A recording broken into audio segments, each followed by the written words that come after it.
৭১ স্বাধীনতা অর্জনের পর ডক্টর মোহাম্মদ ইউনূসের নোবেল পুরস্কার বিজয় আমাদের জাতীয় জীবনের আরেকটি বড় অর্জন।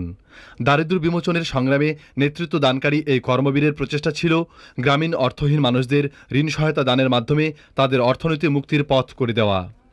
মাইক্রোক্রেডিট বা ক্ষুদ্র ঋণ ধারণার উদ্ভাবক মোহাম্মদ ইউনূস বাংলার চিরায়ত কুটির শিল্প ও ক্ষুদ্র পর্যায়ে বিনিয়োগের মাধ্যমে দেশের নারী মুক্তির পথ প্রশস্ত করেছেন।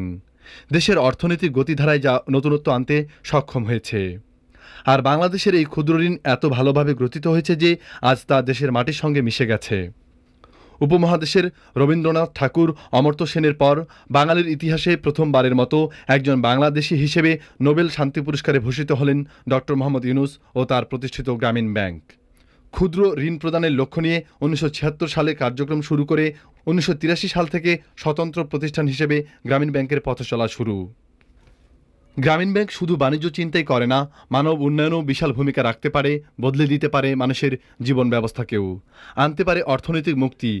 এটি প্রমাণ করেছে ডক্টর মোহাম্মদ ইউনূস প্রতিষ্ঠিত গ্রামীণ ব্যাংক। বিশিষ্ট অর্থনীতিবিদ ডক্টর মোহাম্মদ ইউনূস নোবেল শান্তি পুরস্কার পাওয়ার আগে জাতীয় ও আন্তর্জাতিক পর্যায়ে আরও ৭টি পুরস্কার লাভ করেছেন। তার কাজের স্বীকৃতিস্বরূপ নানা সম্মানে ভূষিত হন তিনি। অধ্যাপক ডক্টর মোহাম্মদ ইউনূস শহীদ বীরদের প্রতি শ্রদ্ধা জানাতে আজ সকালে কেন্দ্রীয় শহীদ মিনারে পুষ্পস্তবক অর্পণ করেন। এ সময় তাকে শুভেচ্ছা জানাতে রাজনৈতিক ব্যক্তিবর্গ, সুশীল সমাজের প্রতিনিধিগণ, ব্যবসায়ীবৃন্দ, সাধারণ মানুষ ও ছাত্রছাত্রীরা উপস্থিত ছিলেন। তিনি সাংবাদিকদের প্রশ্নের জবাবে বলেন, গ্রামের ছেলেমেয়েদের স্কুলে পাঠানো এবং তাদের উচ্চশিক্ষায় শিক্ষিত করতে গ্রামীণ ব্যাংক বৃত্তি প্রদান করবে।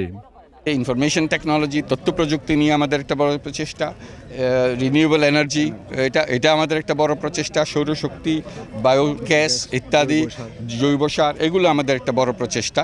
এগুলো আমরা চেষ্টা করছি সবার বাড়িতে পৌঁছানো। স্বাস্থ্য বিমার চেষ্টা করছি যে গরিব মানুষ নিশ্চিতভাবে স্বাস্থ্যসেবা পেতে পারে। এদের লেখাপড়ার জন্য আমরা এটা জোর চেষ্টা চালাচ্ছি যাতে সবাই উচ্চশিক্ষার দিকে যেতে পারে, নিশ্চিন্তভাবে যেতে পারে। আমরা তাদেরকে শিক্ষা ঋণ দিচ্ছি যাতে তারা উচ্চশিক্ষা যেতে পারে। আমরা তাদেরকে বৃত্তি দিচ্ছি সবাইকে, বেশিরভাগ ছাত্রছাত্রীকে, তারা যাতে লেখাপড়া চালিয়ে যেতে পারে। এরকম নানামুখী কাজের মধ্যে আমরা চেষ্টায় আছি।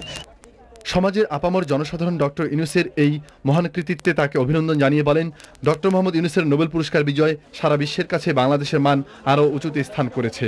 এই বিজয় আজ সমগ্র জাতির। অর্থনীতি বিভাগ চট্টগ্রাম বিশ্ববিদ্যালয় থেকে উঠে এখন বিশ্বজনীন হয়ে গেছেন। উনি এখন চট্টগ্রামের না, বাংলাদেশের না, বিশ্ব মানবের শুভ বার্তা বনে নিয়ে এসছে বাংলাদেশের জন্য, এবং ভবিষ্যতে বাংলাদেশ এভাবে আরও এগিয়ে যাবে, আমরা তাই আশা করছি। এই ক্ষুদ্র ঋণ কার্যক্রমে কিন্তু পৃথিবী এখন 100টা দেশের বেশিও কিন্তু একটা রেপ্লিকেট হচ্ছে। এটাতে আমাদের রিকগনিশনটা হলো প্রথমত বাংলাদেশের একটা বিশ্বকে একটা মডেল উপহার দিয়েছে, সেটা একটা বড় জিনিস বাংলাদেশে। এবং এই মডেলটা এটা যে সে মডেল না, এটা হলো দারিদ্র্য বিমোচনের একটা হাতিয়ার।